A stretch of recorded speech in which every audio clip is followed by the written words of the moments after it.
I now invite Dr. Avinash Tarkin, Chairman ISQS, Nagpur Chairman Webinar Committee, Professor and Doctor of Department of Ramdev Baba College of Engineering and Management to give opening remarks. Dr. Avinash Bharti. Hello, good evening everyone. Let me first request you all, please mute yourself. When Madam will call you, then and then you will unmute. Please, I think all of you first mute yourself. Hello, am I audible now? Yeah, audible. Uh, Hello? Good evening all. There are still problem of echo. I think Dr. Chandrachud, you have to mute. Hello, it is coming now. Are you hearing me? Hello. Yes, sir. Now I You are think hearing me? Dr. Murthy. Yeah. Hello. Hello. We can hear you, sir. Oh, thank you. Okay.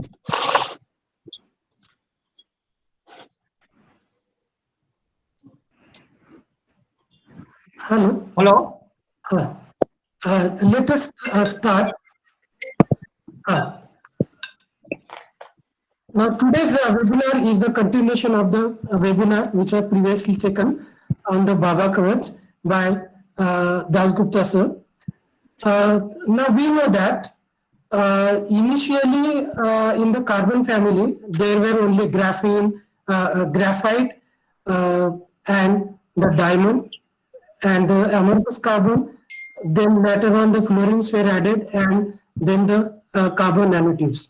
About these carbon nanotubes, how they will be converted from the graphene to the carbon nanotube, and what are the its different derivatives. About this, the today's webinar is about this. Now, on this platform, I welcome today's speaker, Dr. Kingsukh Das Gupta, Shantiswarup Bhatnagar Awardee 2020, our beloved President, ISS National, Dr. Chandrachud sir. Then, Chairman of Webinar Committee, Dr. Rajiv Raghavan.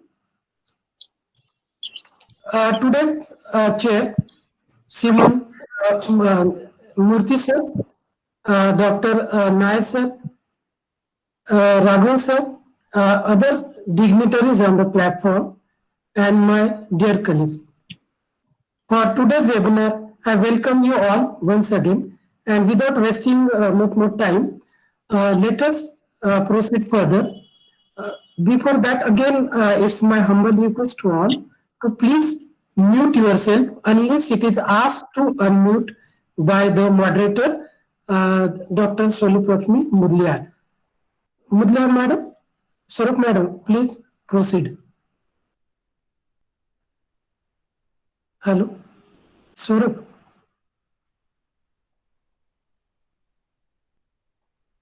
Hello.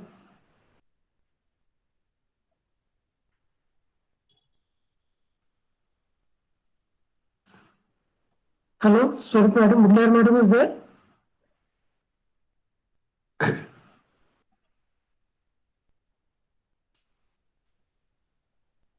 Hello.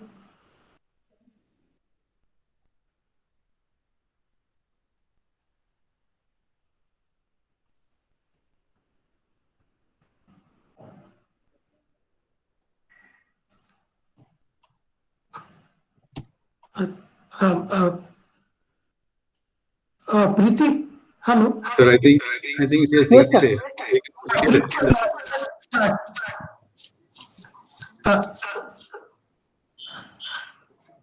Preeti? Okay. Yes, sir. Okay, I think probably Madam has lost the connection. To continue further, I would now request Dr. Raghav Saran, Vice President of ISS, to give introduction about ISS.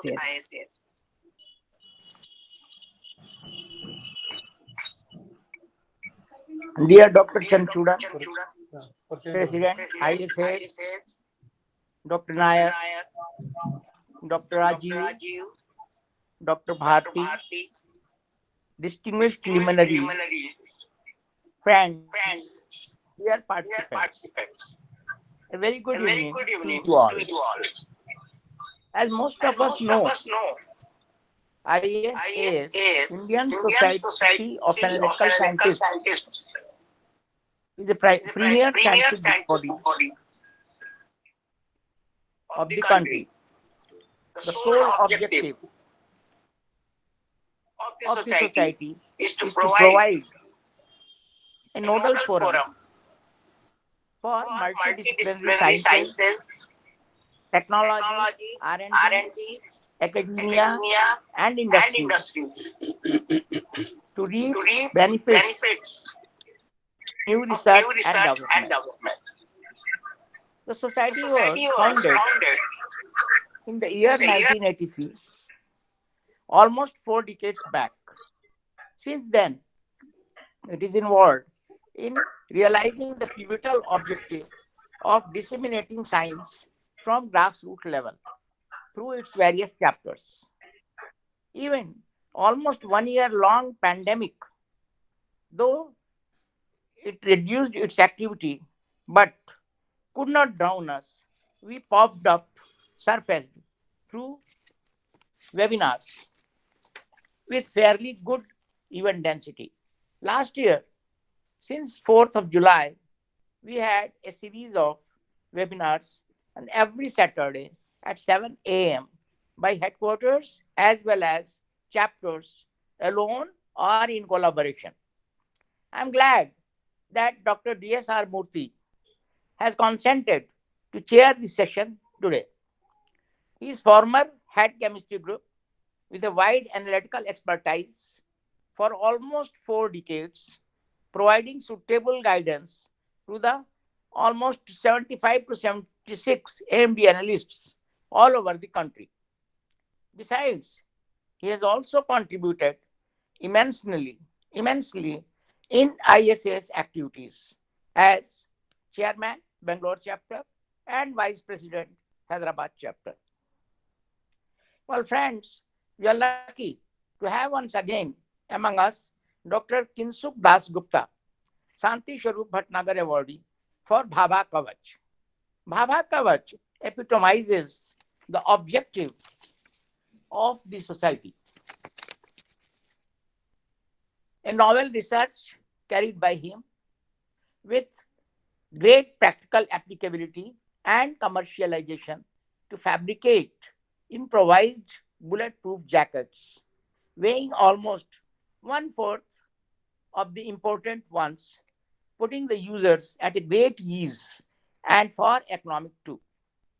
Today, he is taking us through a journey to graphene and its derivatives. Looking forward to a great scientific journey.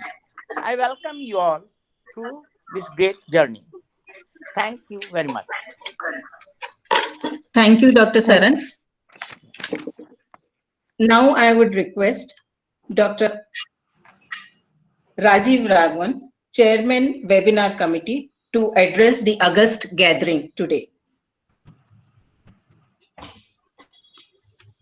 Respected Dr. Chandrachudan Sir, National President ISAS, Dr. D.S.R. Murthy, today's session chair at Chemistry Group, AMD Hyderabad, Dr. Das Gupta, Head Advanced Carbon Materials Section BRC, and the Santi Sharup Bhatnagar Award winner 2020, and our today's speaker, Dr. Raghav Sharan, Dr. Avinash Bharati, Dr.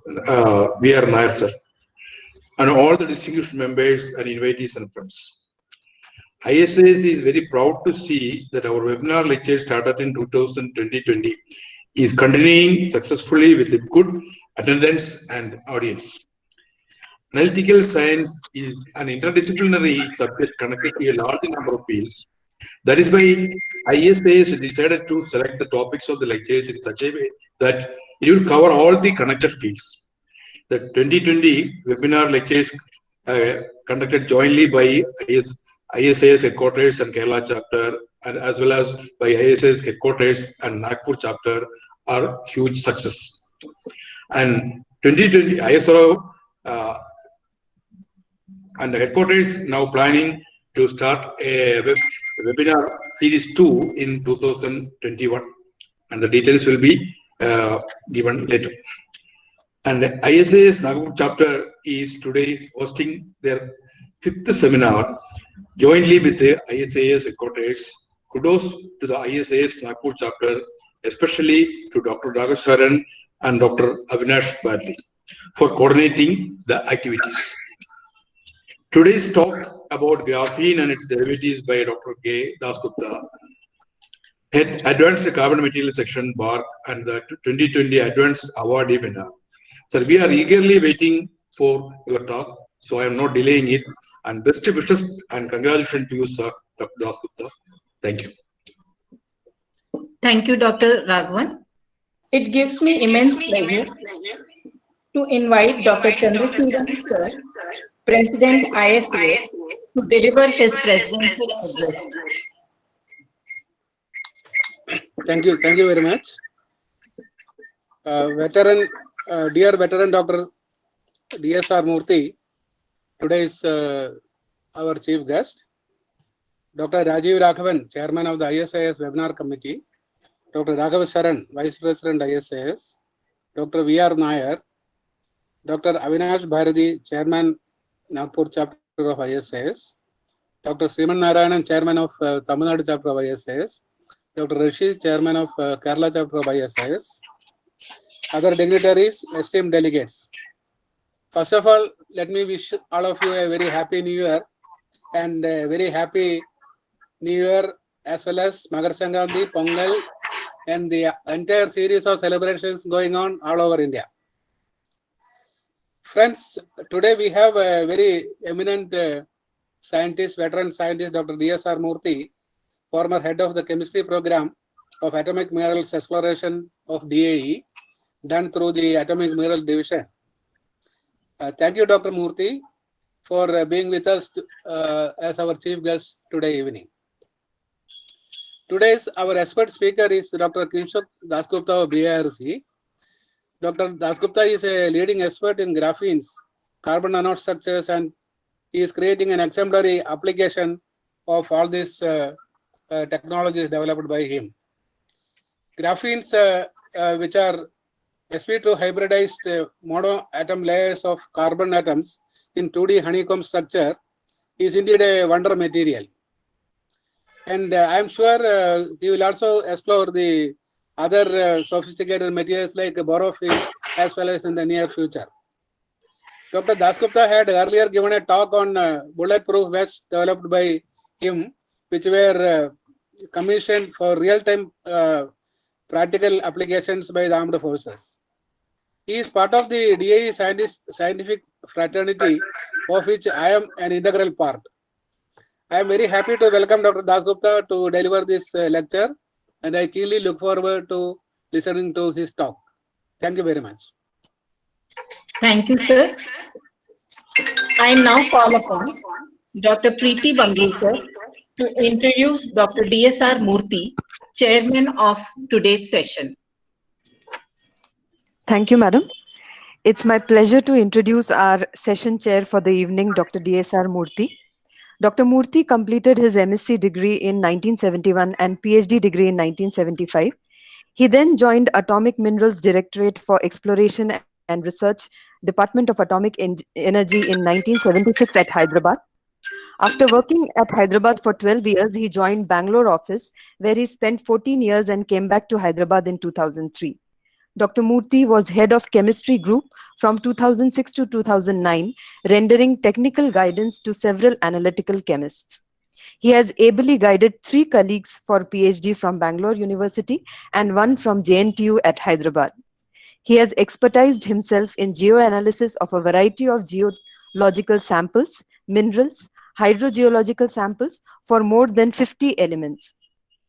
He has mastered the most sophisticated instrumental techniques like fluorometry, atomic absorption spectrometry, inductively coupled plasma emission spectrometry, ICP-MS, etc.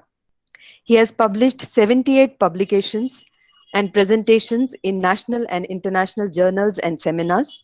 We are extremely happy to have you, sir, as our session chair for this evening, and we welcome you. Thank you, Preeti. Before we begin with our session today, it is a mark of undying tradition to invoke the Almighty at the beginning of all important events. Asato ma sadgamaya, tamaso ma jyotirgamaya, mrityur ma amrutam gamaya. A ray of light is a ray of hope. Let us all leave the darkness and step towards the bright path. I would now request Dr. Chandrachudan Sir, President ISCS, Dr. R. Saran, Vice President ISCS, Dr. Rajiv Raghavan, Chairman National Webinar Committee, Dr. DSR Murthy, former Head Atomic Mineral Division Hyderabad, Dr. Kishore Puri, Professor Shivaji Science College, Amravati, Dr. Pranav Nagar Naik, Dr. C.P. Pandhurnekar, and Dr. Preeti Mangrurkar to do the honors.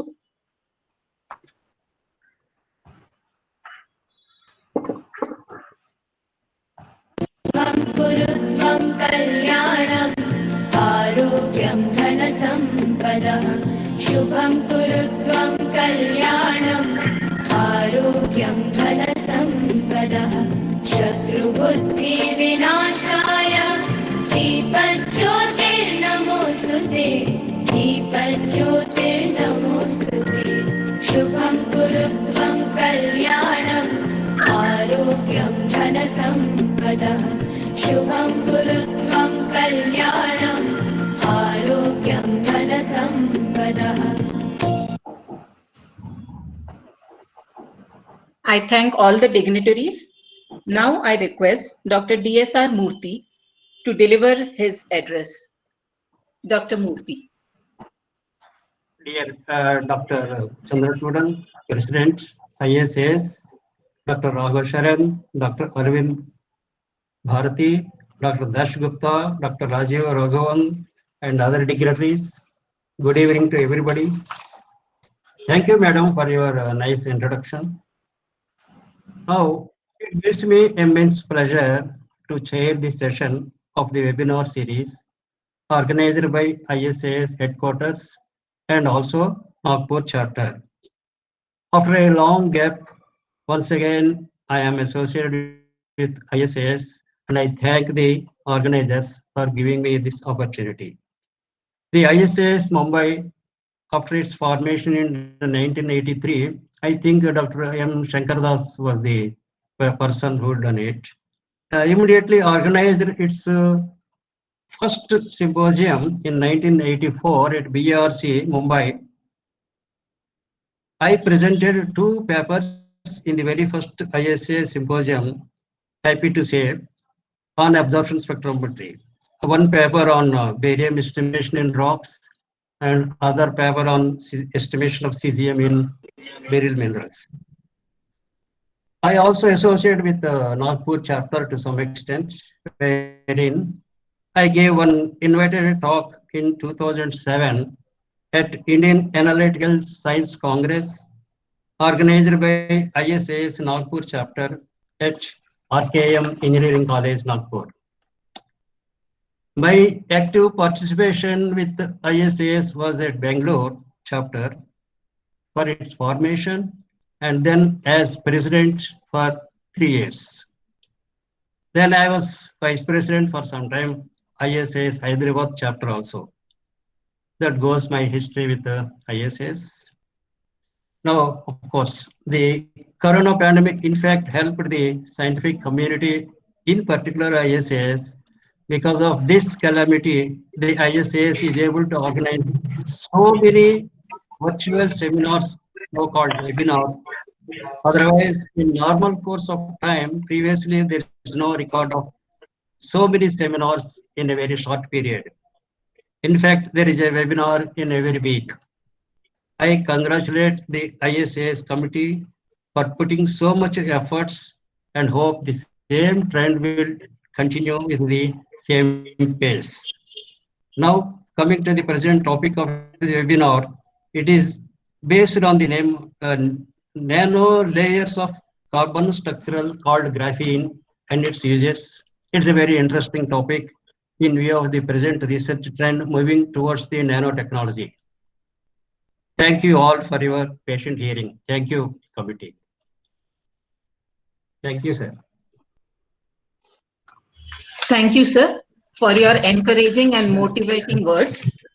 I would now call upon Dr. Kishore Puri to introduce our speaker for today's seminar, Dr. Kinshuk Dasgupta. Good evening to one and all.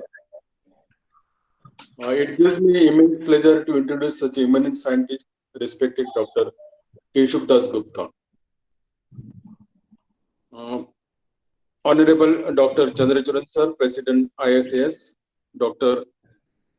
Avinash Bharti Sir, Chairman ISAS, Nagpur Chapter,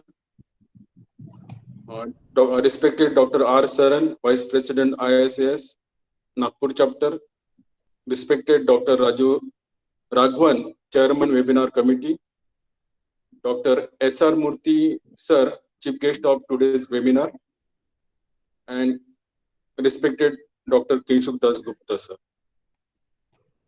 It's really proud to me that I got the opportunity to introduce such a eminent scientist of the India, Dr. Kinshuk Dasgupta. Dr. Kinshuk Dasgupta joined Bhabha Atomic Research Center, India, as a scientific officer after completing his bachelor degree in engineering in metallurgy and material science from Jadavpur University, Kolkata,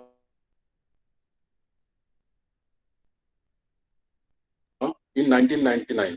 Dr. Dasgupta completed his PhD in chemical engineering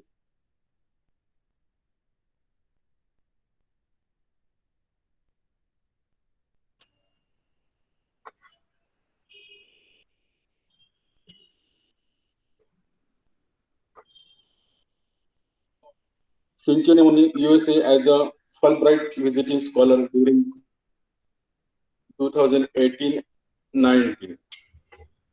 He received Young Metallurgist of the Year in 2007 by Ministry of Steel, Young Engineer Award in 2012, and Scientific and Technical Excellence Award in 2017 by Department of Atomic Energy.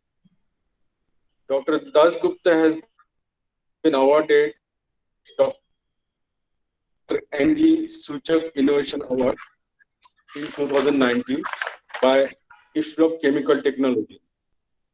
Recently, Shanti Swarup Bhatnagar Prize in 2020 in Engineering Sciences has been conferred upon Dr. Dasgupta for his work on carbon-based nanomaterials and composites leading to the development of Bhabha Kavach, a lightweight import substitute ballistic resistance jacket for Indian Armed Forces. Dr. Kinshuk Dasgupta has filed 2 Indian patents, has authored 3 book chapters, and has more than 90 publications in peer-reviewed journals. In addition to Bhabha Kavach technology, he has transferred several technologies to the industries, including large-scale synthesis of carbon nanotubes and rare earth magnetic alloy powder. Currently, he is serving as the head Advanced Carbon Materials Section, G and AMD Materials Group, BAR, and Associate Professor, Homi Bhabha National Institute, India. With this brief introduction of such eminent scientists of the India, I request to Dr. Respected Kinshuk Dasgupta to deliver his lecture. Thank you. Thank you very much. Please, sir.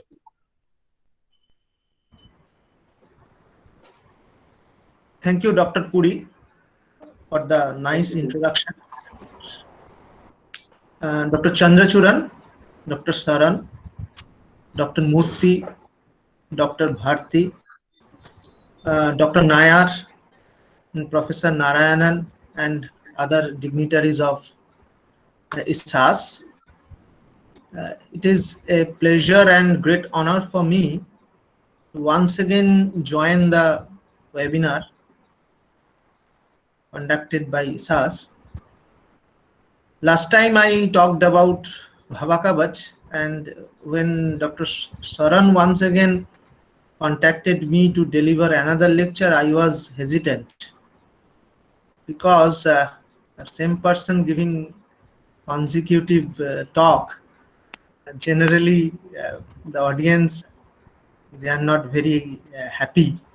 But anyway, then I thought, when he told me to give some other topic, so I thought, let me talk about graphene. Though I am not an expert to speak about graphene in front of such eminent scientists who are members of ISAS, so I focused on how we have utilized this exotic material graphene for practical applications. So my focus today will be, as an engineer, once again, how we can utilize this nanostructure material, which have very high potential and having exotic properties, how we can practically use them. So let me now share my screen, and before that I would request everyone to get muted, because otherwise sometimes echo comes, and also sometimes our what happens, that talk gets in between, the starts disappearing, so the fluency is not there. So I'd request once again everyone to kindly mute, and then I'm now sharing now my screen.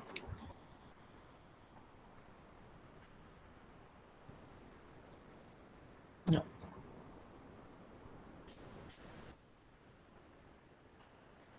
Let's just do it.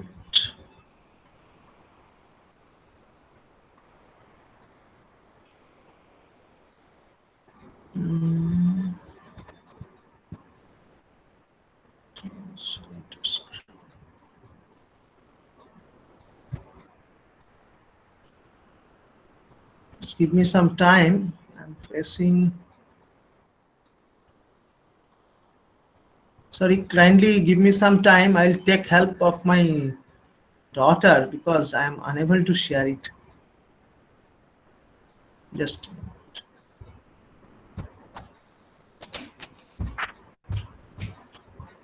only, I have to share.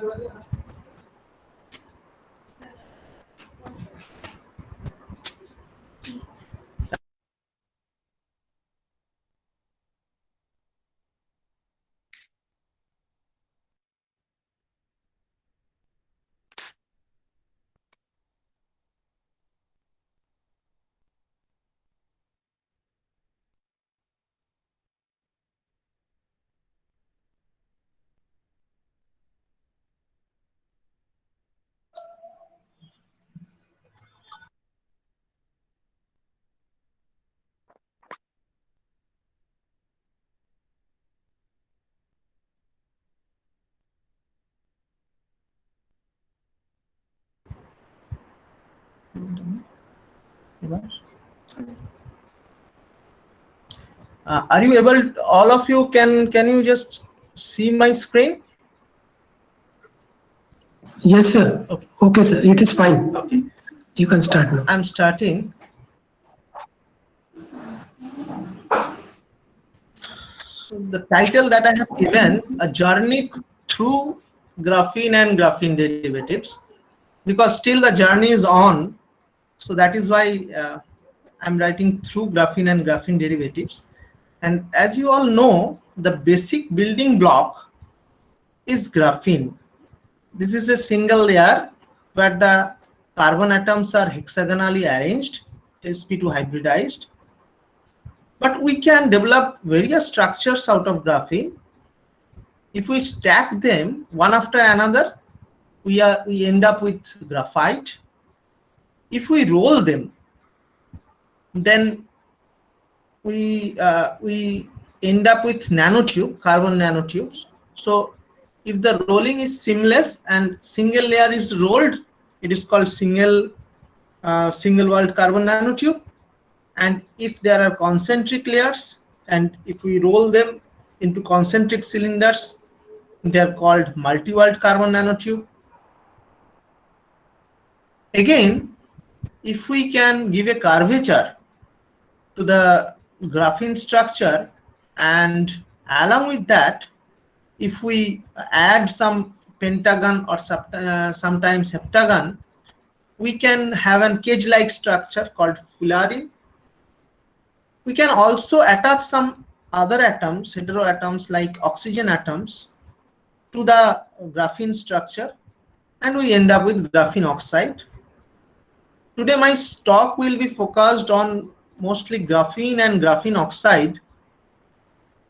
And as an engineer, as I already told, I would like to see that how these materials can be produced in a large scale, as well as how it can be utilized for practical purpose. So if I compare the properties of graphene with other forms of carbon as well as steel, we can see it has very high thermal conductivity, very high electrical conductivity, Young modulus, as well as strength. And these are the properties of graphene which have made it an exotic material to be used. But then how we can utilize such exotic properties which are in the nano dimensions unless we can translate them into the macro level, then we'll not be able to extract the exotic properties of graphene. So let me first see what are the process by which we can make graphene. So when I talk about graphene, generally we think it is a two-dimensional material, X and Y. And there are various processes of making graphene, this single layer. So one method is called top-down approach, another is bottom-up approach. The CVD, that is chemical vapor deposition, here what we do, we take hydrocarbon and we try to crack the hydrocarbon, get the carbon atoms and try to arrange the carbon atoms in such a way that we end up with graphene. So this process here, as I am showing in this slide, generally there are two zones, where in the first zone, left side, zone 1, which is written, there we keep the catalyst, say ferrocene, and we pass argon, hydrogen and a hydrocarbon mixture at a proper ratio, and this gas mixture, they carry the vapor of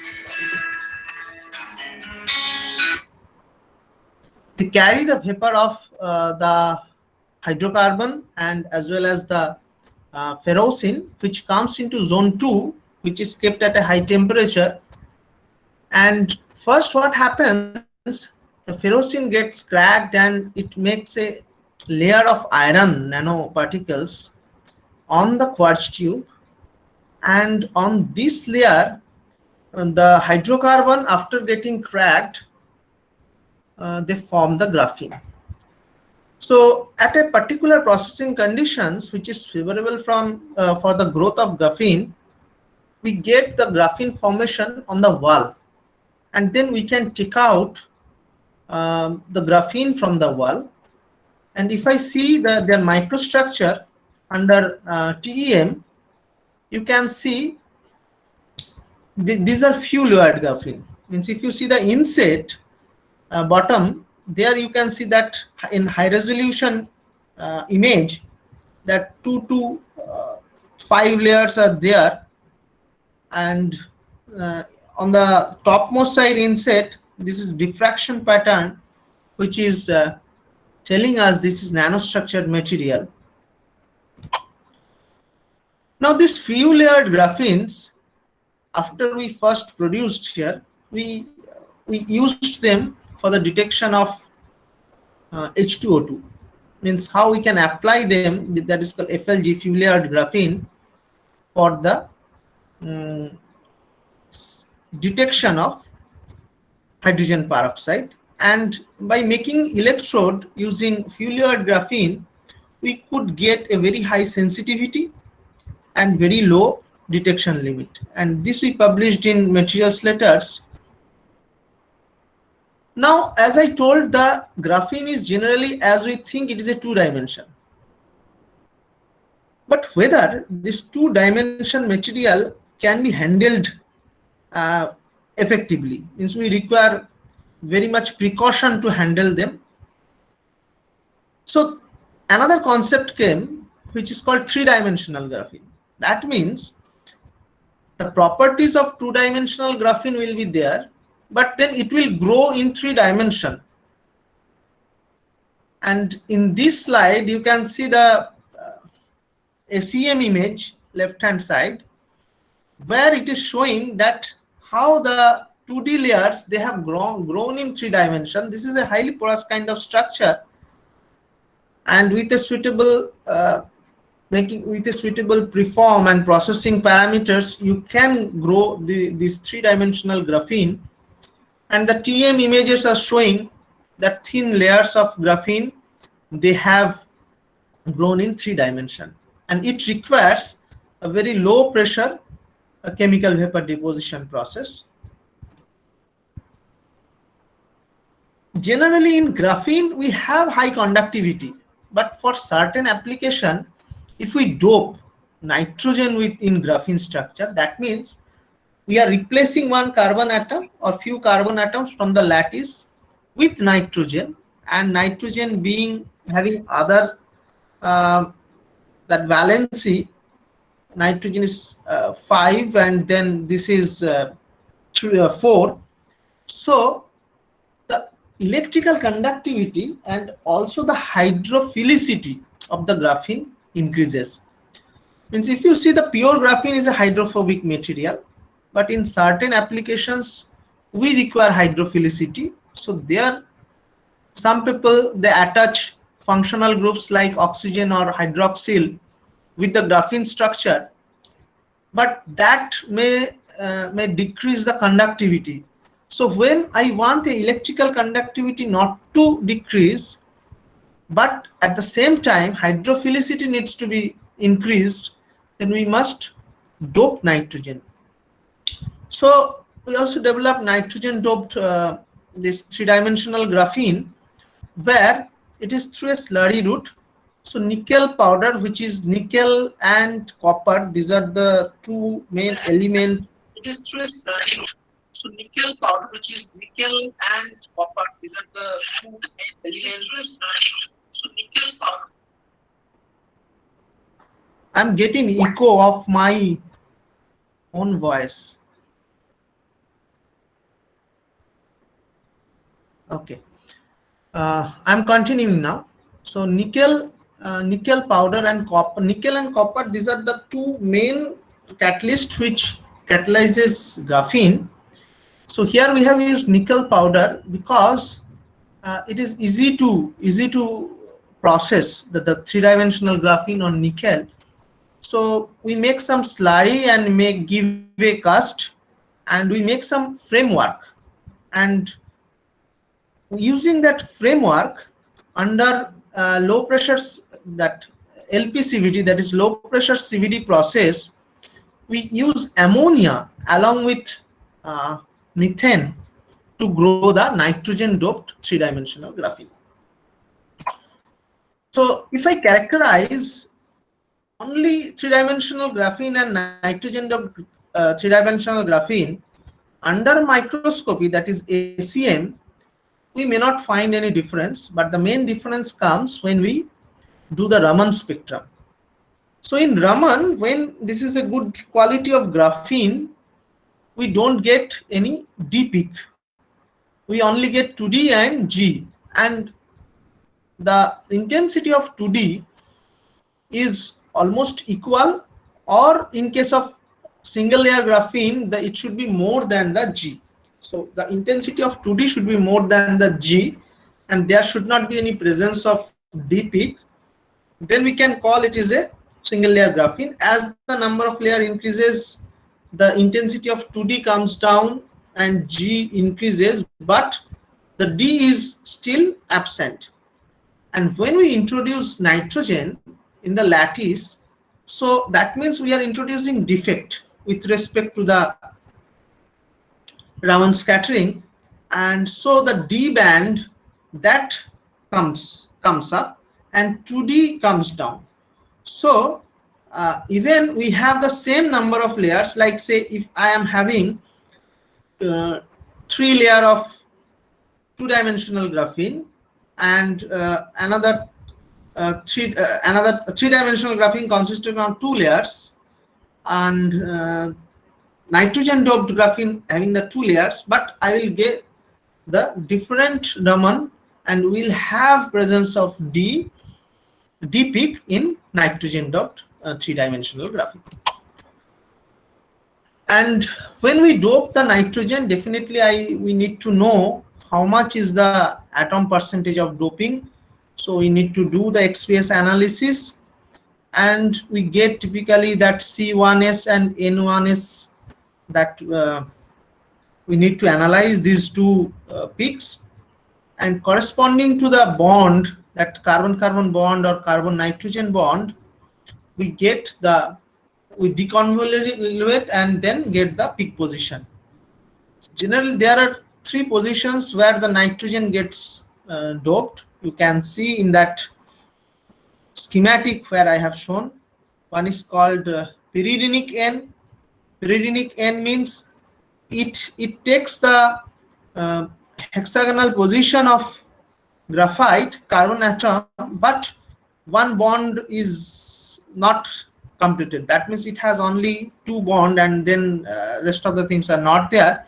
Then graphitic N, you have the in all 3 direction, one at 2 and 120 degree, you will get the bond. It is exactly replicating the carbon graphite. And then another is pyrrolic. In case of pyrrolic, it is pentagon is formed. So these are the positions where nitrogen can come, and from XPS we can find out their percentage and also what kind of bond formation is there. Now, after getting graphene, what we'll do with the 3-dimensional graphene? So 3-dimensional graphene is a porous structure. So it has ability to be applied for the supercapacitor application as well as battery application, because it has very high surface area. Now we can go for a hybrid structure. We can grow a carbon nanotube vertically aligned on top of 3-dimensional graphene. In this slide I have shown the top view. You can see if we employ the plasma, that is plasma enhanced chemical vapor deposition, then we can grow vertically aligned carbon nanotube on 3-dimensional graphene. You can see in the second picture I have shown the interface. So the bottom side is 3-dimensional graphene and top side is vertically aligned carbon nanotube, and we can very well see the interface between them. The interface is strong, also very strong. So typical application of this kind of structure is in the sensing of the sensor, as a sensor, or even for the emission application also we can use them. And recently we have grown a very beautiful structure given the name graphene flower. What happens on the 3-dimensional graphene, the vertically aligned graphene has been grown, and this is like a rose kind of structure where the vertically aligned graphene are the petals of the flower. And you can see, by seeing the microstructure, you can understand how high specific surface area will be, and so it is having a tremendous application in supercapacitor supercapacitor. Now let me slightly go into more details that why and how this flower type structure comes. So we started with a nickel, say nickel framework. So if we see the distribution of nickel and carbon, once we grow the three-dimensional graphene on the nickel framework, we can see that at the grain boundary of the nickel catalyst, it is nickel rich and carbon lean. That means fresh nickel is present at the grain boundary, and if I subject this this material under plasma environment, then from that area the vertical growth has started. So this I have taken a image when we stopped the growth in between.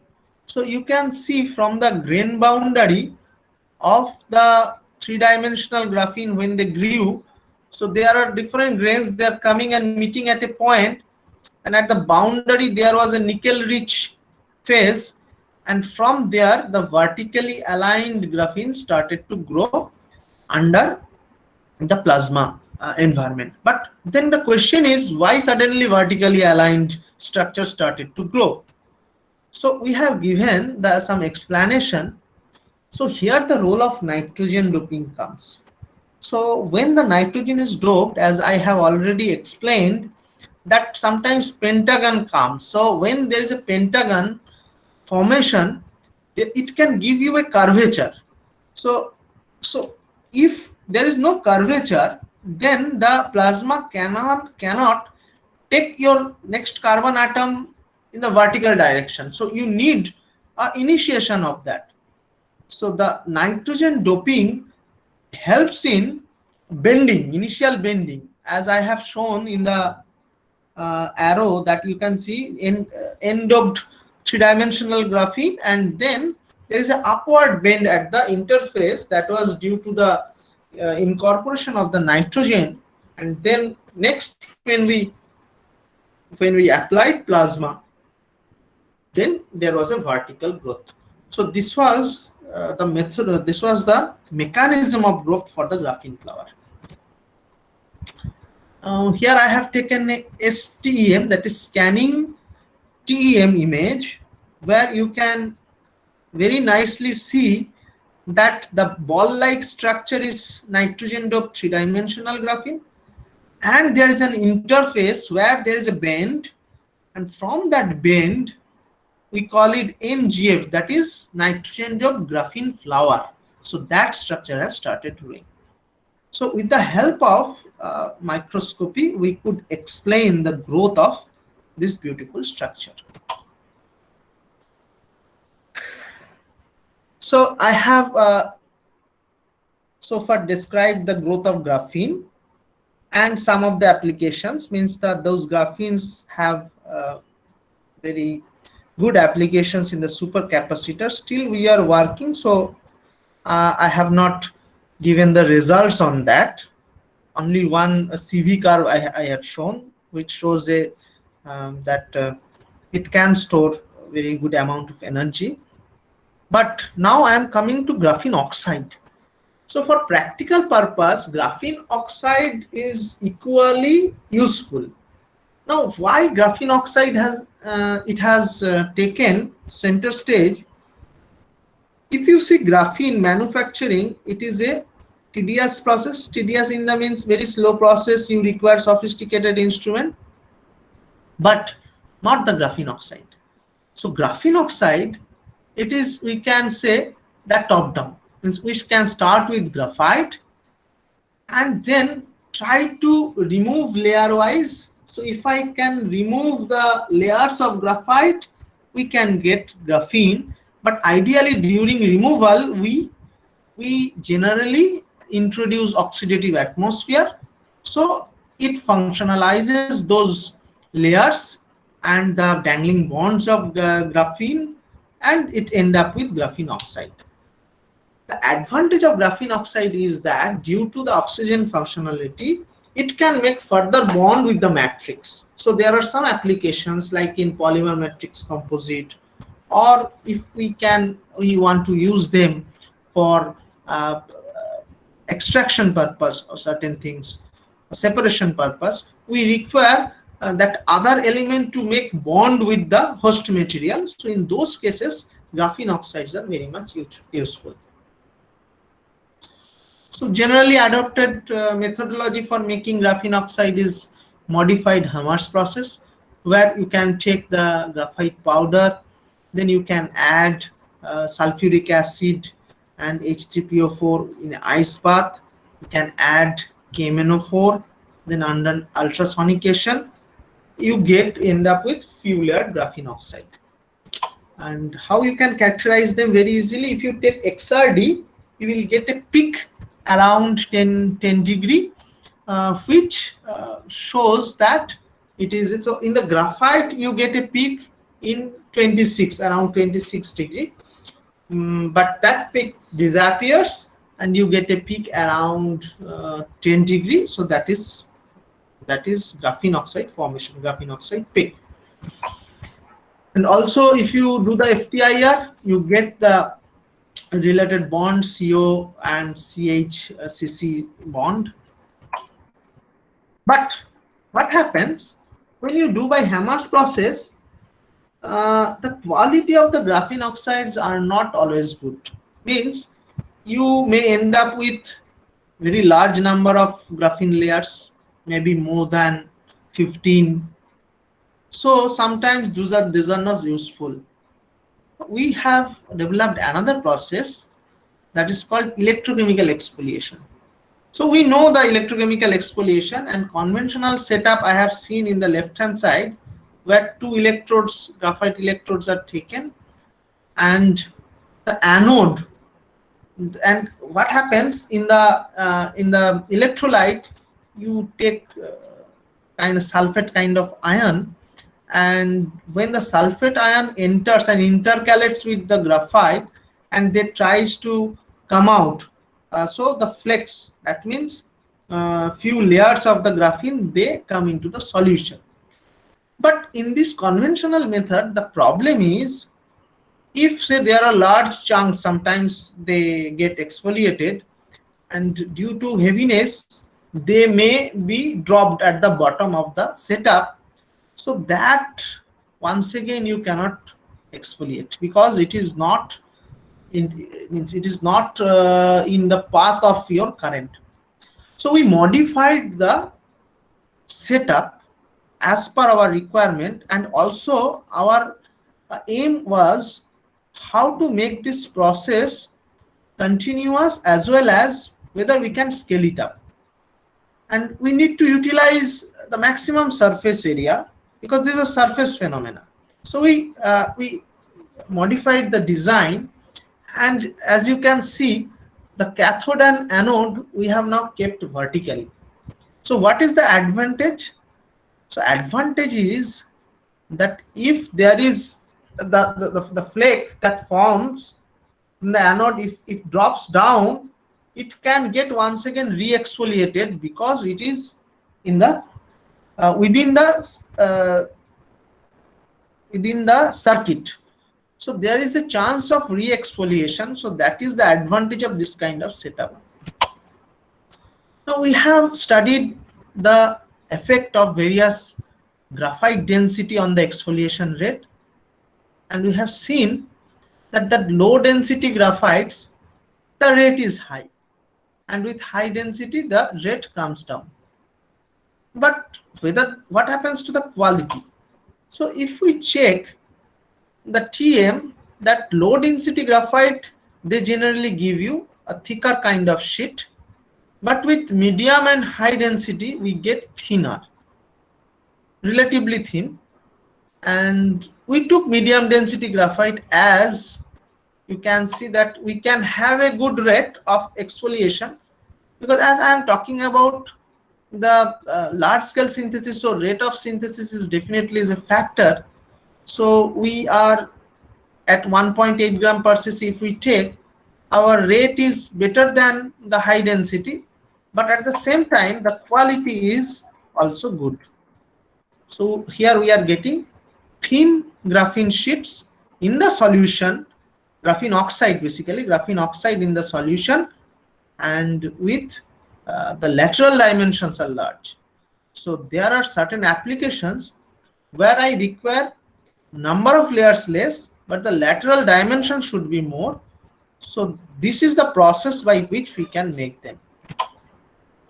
So we have also studied the effect of temperature by which we can find the activation energy. So the activation energy tells us what may be the rate controlling steps. So here we can see two regime. In one case, it is the chemical kinetics control, and another it is a mixed control. That means diffusion as well as the chemical kinetics, both are there. So this we are still working on that how this information we can utilize for scale up of the process. Now when we change the pH of the solution, you can really play with the morphology.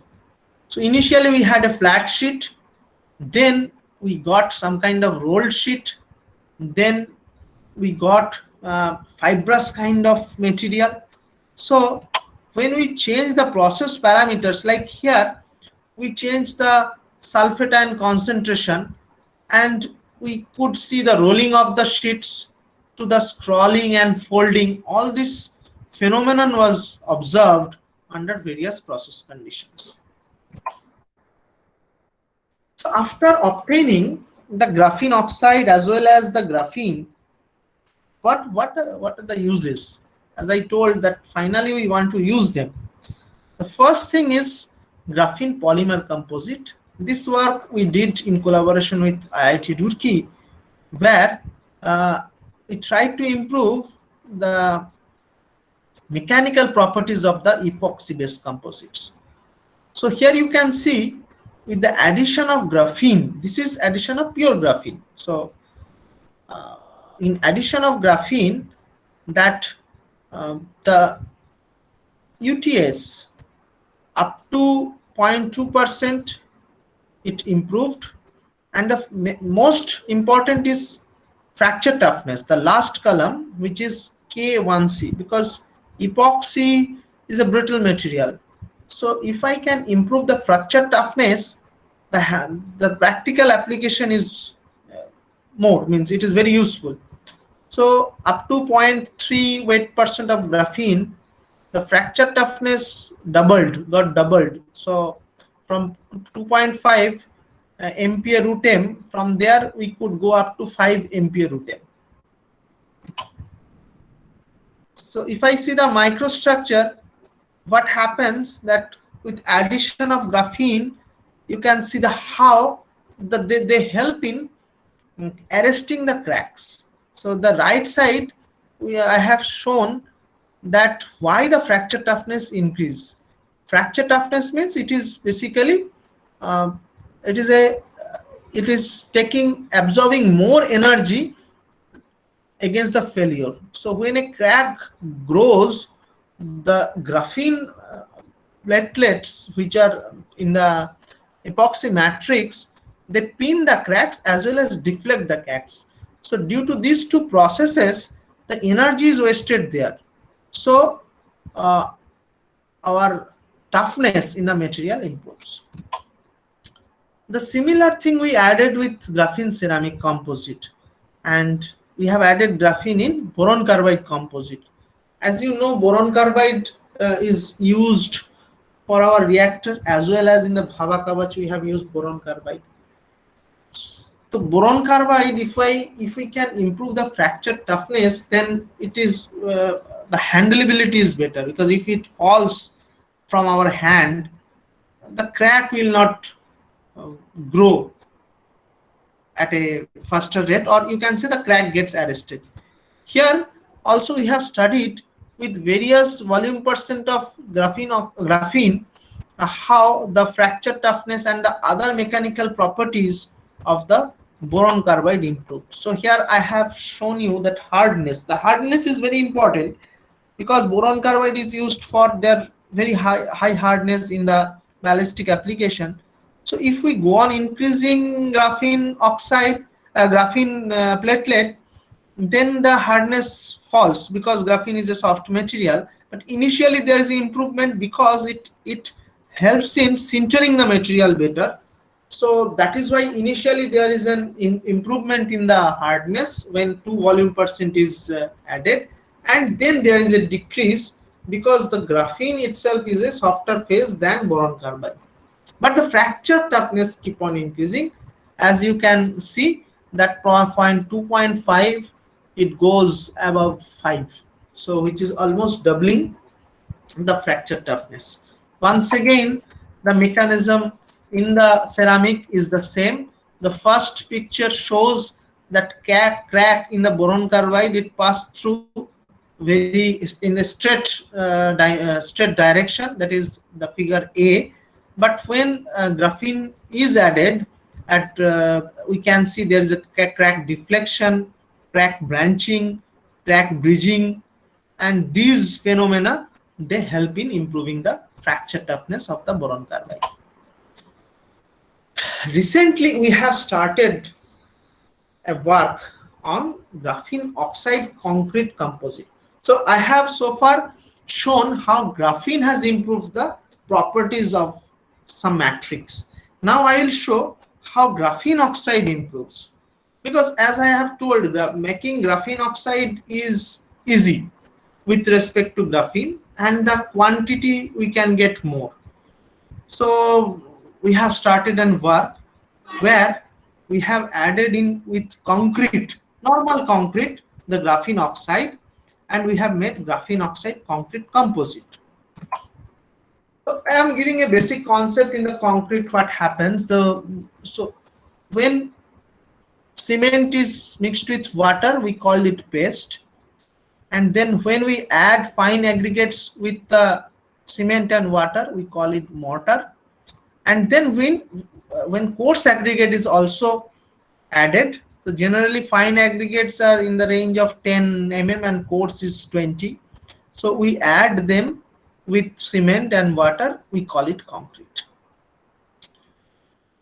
There are some nomenclatures in the concrete.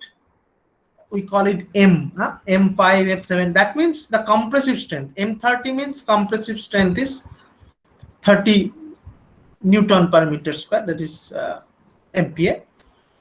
Now up to M25 there is a proportion of cement, sand and coarse aggregate, they're fixed.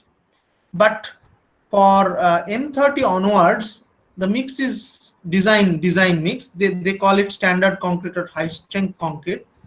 So we started work with M30. So M30 means the cement will be almost 440 kg. The coarse one aggregate which is 603 kg, 20 mm. Then fine aggregate 10 mm, that is 490 kg. Sand is like this, 790. So yeah, I am talking in terms of kg. So you can understand that how much graphene oxide is required. So it is very difficult to prepare that much amount of graphene oxide. So that is why we require the technology to make graphene oxide in that quantity.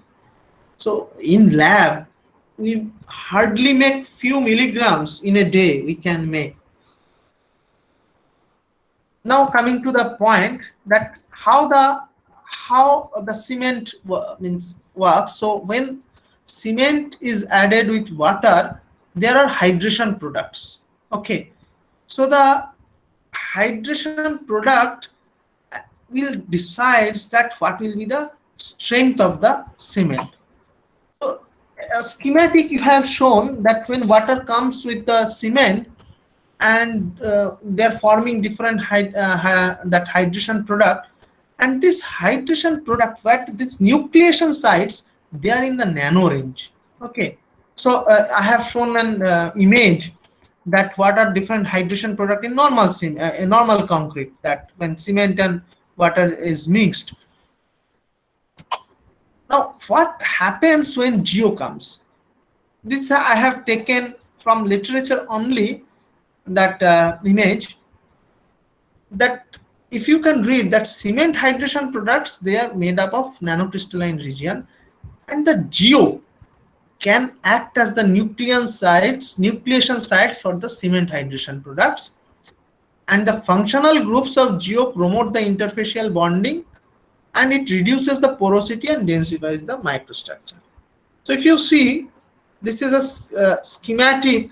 It is showing that how the nucleation advances in presence of graphene oxide. So graphene oxides provides the nucleation sites where the silicates, that different silicates, they come and react with the water and starts nucleating, that hydration product starts nucleating.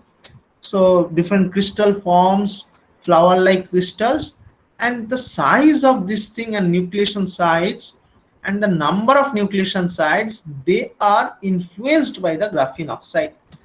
So we have carried out some experiments where graphene oxides were mixed with cement in the weight percentage of 0.025, 0.05, 0.75, and this is the actual pictures of what we did. So we mixed them and we prepared that M30 mixture, and you can see there are big blocks, because actually when we test the concrete, we have some standards, so we require to shape them in 15 centimeter by 15 centimeter by 15 centimeter block, and also workability test is there. That means how much it is workable. I'll explain that part. So right hand bottom side, you can see the blocks were made with geo's concrete blocks, and we did the compressive test analysis, and here is the result. Now you can see the left hand side, which is the bar chart, that M30 is having certain strength at 7 days. So what happens during curing, that with time the compressive strength increases. So we test 7 days, 14 days, 21 days, and 28 days. Okay, and for a particular test, we cast 3 blocks together. So for 7 days, we will check 3 without graphene oxide, 3 with graphene oxide. Similarly, for 14 days also like that, 28 days also like that, and this is the average of those data. And you can see that M30, its compressive strength in 7 days is around just below 20, around you can say 18 to 19, and in 8 days it gets the full strength, compressive strength, which is 30 MPa. But when 0.025% of GO was added, you can see the compressive strength improved around 35 when at 28 days, and when 0.05% was added, almost 40% improvement in the compressive strength, which is practically very attractive result. That means M30 has become M40. So really, if we can make that much amount of graphene oxide, which is required to make a structure out of concrete, so we can have tremendous properties of our concrete. So this activity we just started. Another is workability. Workability means there is a cone. What we do, this cone, if you see the schematic, the cone is filled with the mix and the cone is taken out. So if the shape is retained, that means highly workable. But if there is a slump, and the value of the slump give you that how much is the workability. The right hand side, I have shown that with graphene oxide, see, there was no slump. So the workability was excellent in M30 concrete, even without a admixture. Generally, to get the workability in normal concrete, admixture is added. But here with graphene oxide, you need not add the admixture. Without that also, you get a very good workability. So now here I would like to stop, because we have worked in other front also with graphene and graphene oxide, like in water desalination. These works are going on, but these are some of the results I wanted to convey, that how graphene and graphene oxides, they can be used practically, and we can get a remarkable improvement in the properties. But for that we need to always keep in mind that we have to give emphasis on the large scale production of this material with high quality. So in conclusion, I would like to tell that I have discussed the synthesis of graphene and graphene oxide, and the use of graphene as the energy storage devices, that is in supercapacitor. We can use graphene and 3D graphene and graphene flower kind of thing, and how improvement of the mechanical properties in graphene polymer and graphene ceramic composite, then improvement in the compressive strength and workability in concrete with addition of geo. And before I conclude, I would like to acknowledge the contributions of my team members. There is Dr. Jyoti Prakash, Rajat Alexander, Amit Kaushal, P.T. Rao, Samit Thakur, Rajesh Fatania. They are my team members. And then the PhD students are there from Institute of Chemical Technology, as well as this work had some collaboration with University of Cincinnati. So there one student was working, Mehanmush, and also at BRC, Dr. Madan Gopal Krishnan, then in University of Cincinnati, Professor Shanav. I get good guidance from them. Then Professor Joshi of ICT, Professor Patbardhan, Mr. Shinde of BRC Chemical Civil Engineering Division for the concrete work, and Professor Devgopal Ahiri of IIT Roorkee. So they are the collaborators for me. And with that, I would like to thank you all for your kind attention. Thank you, sir, for the wonderful talk. Was there any disturbances in between, or it could? No, initially, No, sir. sir, no. No. I am sure today's talk has provided new insights to young researchers and innovative ideas. Dr. Kinshuk has beautifully explained how organic materials tend to biomimic the naturally occurring material, how the properties of graphene vary with percentage, with change in density, change in temperature, change in pH and concentration, with interesting applications. Thank you once again, sir. There are a couple of questions in the chat box. We'll just take up few of them. The first question is coming from Professor Sriman Narayan. He says, is there any report available for the use of non-biodegradable materials such as plastic as starting material for the preparation of graphene? I think that they are available, but as I am not working on that aspect, I cannot give you the details of that. But as a worker in this field, I am sure it is available. Okay. Another question from Sriman Professor Narayan again. Can you please explain the effect of pH, as you have told that the change of pH affects the morphology of graphene? Yes. What happens, as our understanding goes, see, this pH, they influence that how the sulfate ion will intercalate with the graphene, that layer of the graphite.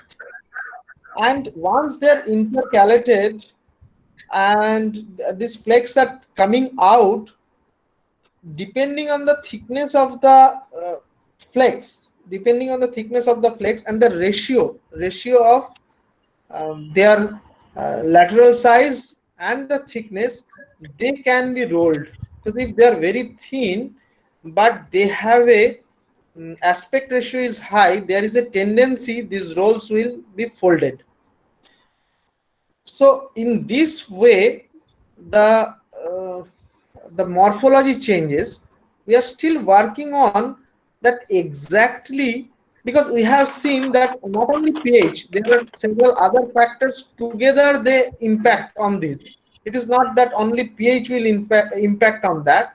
Say if we can keep the pH constant by adding some other element, like say sodium hydroxide, I am adding in sulfuric acid. So there I can keep the pH same, but then the sulfate ion concentration changes. So then again the structure will have some other effect.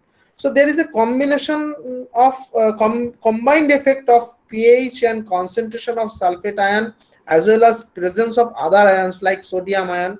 So they help in deciding how these sulfate ions gets intercalated with the electrode, and what the flakes that is coming out, and the functionality at the edge, that also matters. So if the functional group attached to the edge is less, then there is a tendency to decrease the surface energy by rolling. But if there is a more surface, this oxygen group or hydroxyl groups are attached, then they can easily make the flat kind of morphology. So these are our observations. Sir, one last question from Professor Umesh Gupta. He says, can graphite of amorphous variety be used for the production of graphene? Ideally, yes, because if you see, even the amorphous carbon, there is a short range of order. It is the sp2 hybridized, and this short range of order is few nanometer, means, so we can have a graphene having a short lateral dimension with amorphous carbon, because in amorphous carbon also we can get short range of order. So ideally speaking, yes, but definitely we need to do experiments with that and find a suitable condition at which we can get those layers from the amorphous carbon. Thank you. Thank you very much, sir. Now I will invite Dr. R. Nagasaran. Just a minute, madam. Hello. There is one question again. Okay. This is from the Vinod Kumar. Just we want to know the effect of plasma in modifying the properties of graphene structure to improve its performance. Can you repeat, please? Yes, sir. This is from Vinod Kumar. He wants to know the effect of plasma in modifying the properties of graphene structure to improve its performance. See, we have used the plasma during synthesis. So there are two things. If he is talking about that effect of plasma during synthesis, then that is one. Secondly, you have synthesized and then trying to put those graphene in plasma environment to see how they are changing. That is another thing. So let me first answer. Then when we are applying plasma during synthesis, so what happens? The plasma, they generally there is a direction, field direction. So electrical field is also associated when there is a plasma. So that graphene, when there is a you can say that difference in voltage, so there is a tendency of the graphene growth in that direction. So we get a vertically aligned, or you can say aligned graphene when there is a plasma and aligned to their field, electric field, along the direction of the electric field, we get the alignment. But if there is some amorphous kind of carbon is there that gets edged away with plasma. So in plasma, we get very pure quality of graphene. It is from the properties point of view, and you can get longer graphene also under plasma environment. So if you don't put plasma, the graphene growth rate is low. So with plasma condition, again, if you change the power of the plasma, it affects in different way. Like if you apply very high power, then it tries to burn the substance. So you need to control the power of the plasma. So plasma power is very important. Then what type of plasma you are using, that is very important to get your structure.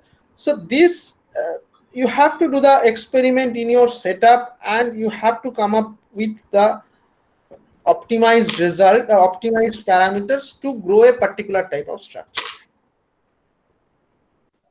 I have one question, Dr. Dasgupta. Sir, one question I want to ask. I am Chandrachudan here. I have one question. Yes, sir. Dr. Dasgupta, I am audible? Yes. Yeah, so, you know, the turbine blades are susceptible for stress cracking. Turbine blades. So by giving a coating of graphenes, can we increase the durability of turbine blades?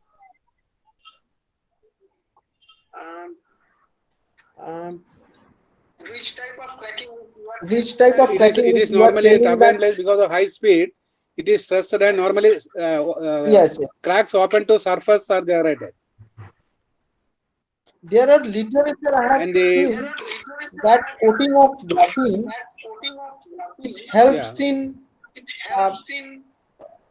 against your environmental corrosion. Environmental corrosion, not because of stress cracking, which happens in the turbine normally. Normally, turbine blade fails because of stress, and the cracks are open to surface. Surface cracking. By giving coating, I don't think that will be useful, but by cracking. But only thing you can give protection against the atmospheric corrosion. It depends on the bonding actually. Bonding into the material is not there, is only surface coating. Yeah. Okay. Thank you very much. Hello, sir. I am Dr. Bharti here. Just I want to ask one question. Is graphene oxide is added as an additive in cement, or it is admixture? Hello? Sir, you are not audible. Hello, can you come near the microphone and tell? Your voice is not very clear. Mike, hello. Am I audible, sir? Hello? Yes, you are audible now. Now this graphene oxide which we are adding in the cement, is it in the form of mixture or only additive to enhance the property of the cement? Yes, it is the additive. So basically you are improving the compressive strength of the graphene, concrete. Not only compressive strength, you are decreasing the permeability, and as per our understanding, it must give you better water retention as well as fire resistant. But these properties needs to be checked before I can give you an conclusive remark on that. But based on the observation so far we have done, it must have. We are now doing the fire resistant property checking. So as per my understanding, that the fire resistance will definitely improve due to the more retention of water inside the structure. Okay, thank you, sir. How much is cost effective, sir? Cost effectiveness.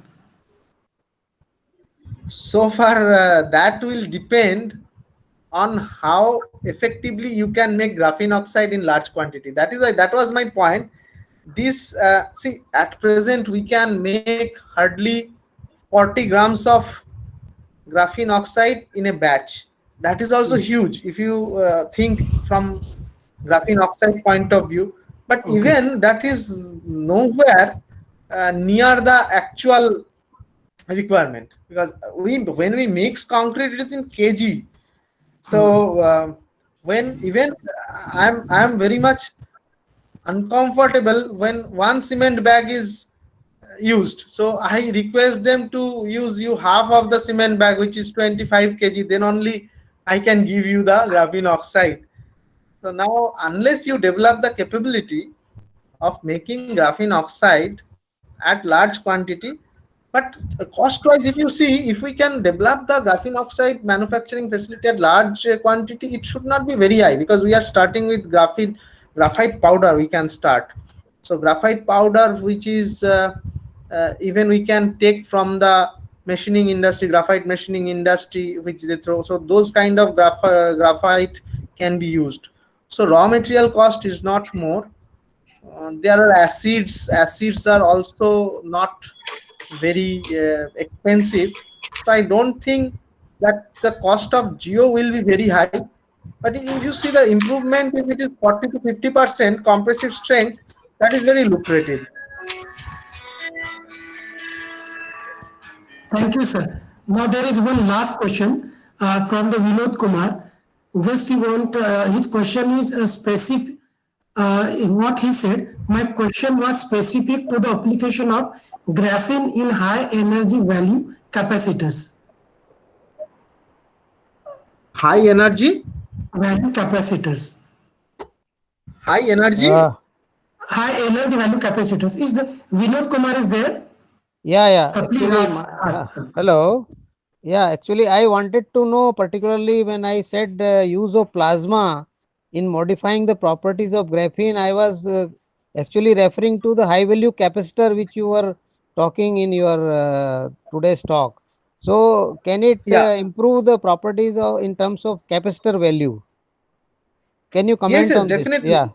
Yes, So, definitely. See, Mm. it depends on, see, the for the we are the application is super capacitor. What I am talking. okay, So in correct. super capacitor, the ions, if you see, the ions has to go in and go out very easily. If you think the mechanism part, and the Right. high surface area of this surface, it allows a large number of this ions movement.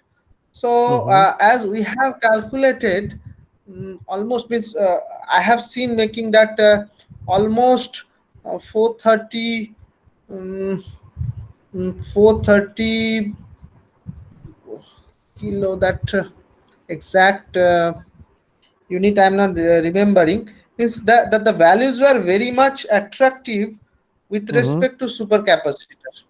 So Okay. again, another thing is that people add some kind of pseudo capacitance element, like PANI, or even MnO2. That is the active element they call it. So then Okay. you can use this kind of structure as the host and Mhm. add those material, which further enhance, because of their pseudo capacitance, the overall capacitance improves. So if you are having a this graphene, basically they act as EDLC kind of thing, electrode double layer capacitor. So if you add a pseudo capacitor material along with this structure, you can end up with a very good value. Okay. So you use the inductively coupled plasma for this? You use ICP? ICP technique for doing this improvement? Means No, inductively coupled plasma? It is not No. improvement. Okay. It is not improvement. We are synthesizing under the plasma. So Okay, the okay. plasma, it is a DC plasma only. But we DC plasma. having Okay. option. We are having option RF plasma also. Okay. Thank you, sir. Okay. Over Thank you. to Swarup madam. Okay, sir. Thank you. Yes, sir. Thank you, sir. I now invite Saran sir to read out the citation of Certificate of Relevance to the August gathering.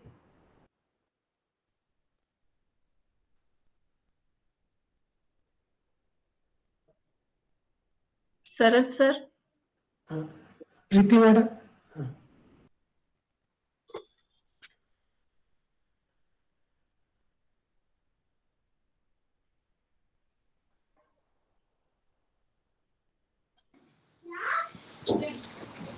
It was an excellent talk and presented in a very simple way, very lucid way, and it created a lot of interest and several questions. It just showed that how much interesting the talk was and how much curiosity it developed. Now, we would like to just offer a certificate of relevance, and I will just read the citation.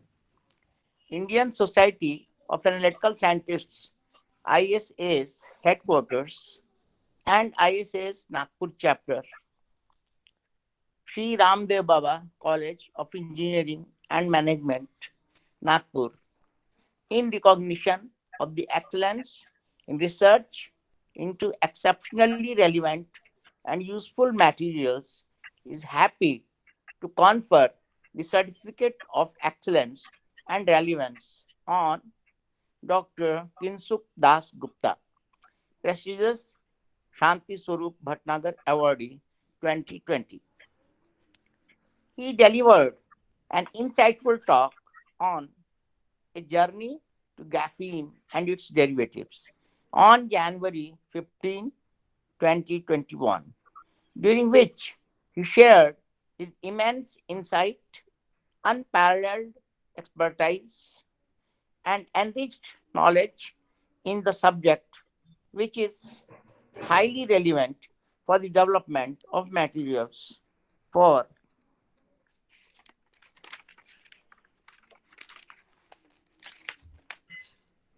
strategic applications needed by the nation. The talk, in a webinar organized by the ISS headquarters and Nagpur chapter of ISS, synergized immensely with the objective of ISS in promoting excellence and relevance. Thank you, Dr. Das Gupta. We are really very honored and we are really lucky to have you as a speaker. Thank you, Saran sir. I would now request Chandrachuran sir to virtually hand over the certificate to Dr. Kinsuk Das Gupta. Yeah, good evening, Dr. Das Gupta. I am indeed very happy to know that you have done such an important application-oriented research toward developing high-sensitivity sensors, supercapacitors, energy storage and separation devices, and also graphene composite, etc., which are all indeed highly commendable indeed. Therefore, I am very happy on behalf of ISIS and all of us who are present in this webinar to hand over this certificate as a symbol of our gratitude to you, dear Das Gupta. I wish you very well that you make many more milestones that include further work in graphenes and also like borophenes, which are much more advanced than this, and get a lot of acclamation and do proud for India. So with this, I hand over the certificate to you, and I would like to congratulate and thank you very much. Thank you very much, and gratefully I accept this. Thank you, sir. Thank you, Doctor. And definitely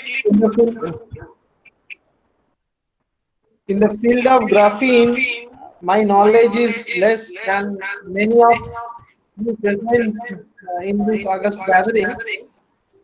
So I could only show some of the applications, but definitely the science part, you people may be having much more knowledge.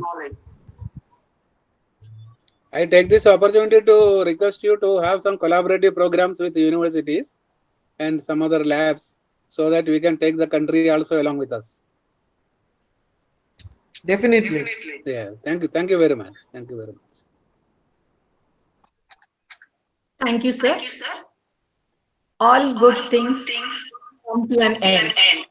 So, a wonderful talk by Dr. Dasgupta. I now request Dr. Pranav Nagar Naik to propose the vote of thanks.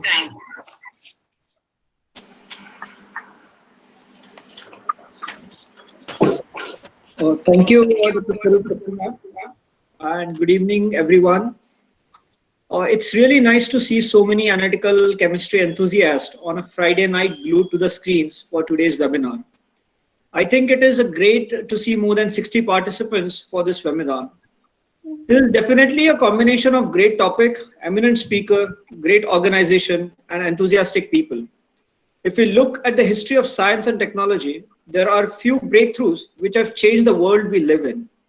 One of such breakthrough is graphene, specifically in material sciences. Today, we could get a glimpse of the importance of this invention.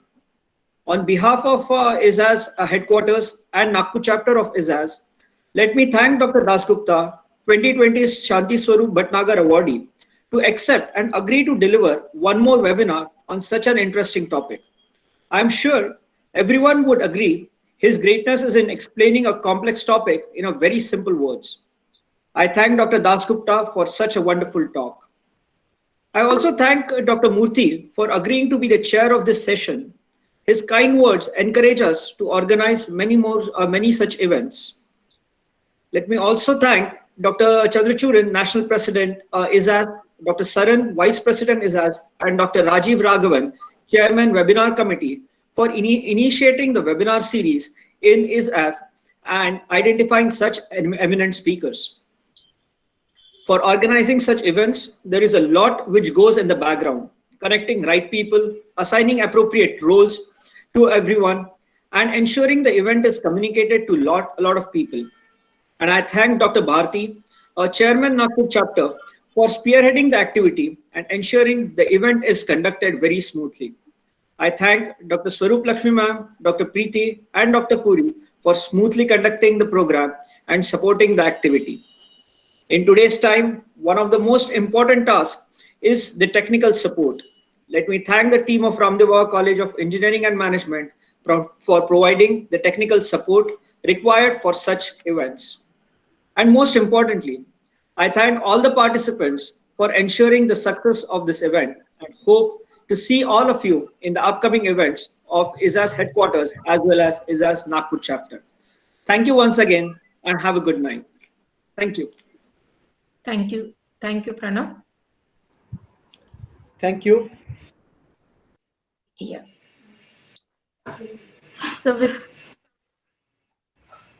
So with your kind permission, Chandrachuran sir, can we leave the meet now? Sir, Yes, of course, we have to leave only because although we don't like to leave, but we have to leave to meet in another webinar. Yes, sir. Yeah. Thank you. Thank you, one and all present. Thanks once again to all of you, and very hearty thanks to all of you, and especially to Dr. Dasgupta and Dr. Murthy. Thank you, sir. Thank you, and good night. Thank you very much. Thank you, Dasgupta sir. Thank you, everyone. Thank you, Dr. Dasgupta sir. Chandrachuran sir, Saran sir, Rajiv Raghavan, Dr. Rashid, Dr. Kishore Puri, Dr. and Ratna Swarup madam. Thank you. Thank you, sir. Thank you, sir. Thank you. Thank you, sir. Good night. Thank you, Dr. Chandrachuran sir. Thank you. Thanks, Pranav. You have summed up it very beautifully. Very nicely. Thank you. Thank you. Thank you. Thanks, Shashank. Namaste, sir. Thanks, Yamuna. Good night. Good night, sir. Good night. Good night, everybody. Good night. Good night. Good night.